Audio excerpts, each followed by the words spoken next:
తెలంగాణ మాదిగ సంఘాల మహాకూటమి ఆధ్వర్యంలో మాదిగల నిరసన ధర్మదీక్షని తెలంగాణ మాదిగ మేధావులు, ఉద్యోగస్తులు, విద్యార్థులు, మాదిగ సమాజం మొత్తం ఈరోజు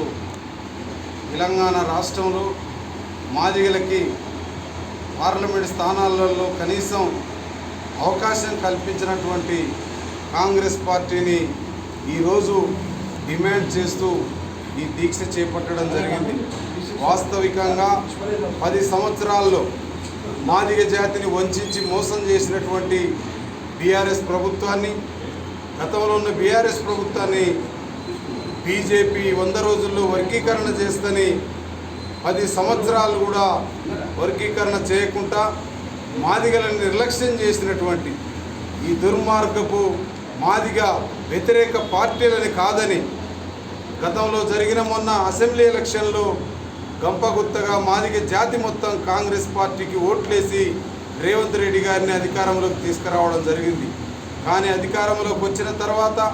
మాదిగలను నిర్లక్ష్యం చేస్తూ కనీసం 3 రిజర్వ్డ్ స్థానాలు ఉంటే ఒక్క దాంట్లో కూడా మాదిగల ప్రాతినిధ్యం లేకుండా ఈరోజు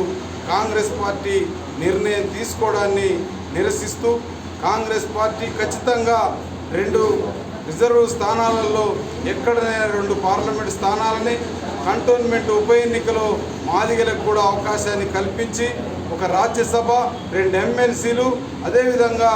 నామినేట్ పోస్టులలో కార్పొరేషన్లలో కనీసం మా జనాభా తమాషా ప్రకారం 15 దాకా కార్పొరేషన్లు ఇవ్వాలని చెప్పేసి ఈ యొక్క మహాకూటమి డిమాండ్ చేస్తూ ఉంది. దీని పట్ల మీరు త్వరగా స్పందించి మాదిగలకు సరైన న్యాయం చేస్తారని, ఎందుకంటే ఆ యొక్క దుర్మార్గ పార్టీలు మమ్మల్ని వంచి 10 ఏళ్ళు మోసం చేసిన తీరుని, ఆగ్రహాన్ని మీ యొక్క నాయకత్వాన్ని ప్రజలు విశ్వసించి మాదిగ జాతి సమాజమే మీకు అండగా నిలబడి ముఖ్యమంత్రి చేసిరు. మీరు కనుక ఈ అవకాశాన్ని మాకు రేపు కల్పిస్తే పార్లమెంట్ స్థానాలలో మేము అండగా ఉంటామని చెప్పేసి తెలియజేస్తూ ఈ దీక్షని మేము ఇక్కడ ఉన్నటువంటి మా సంఘాల ప్రతినిధులందరూ కూడా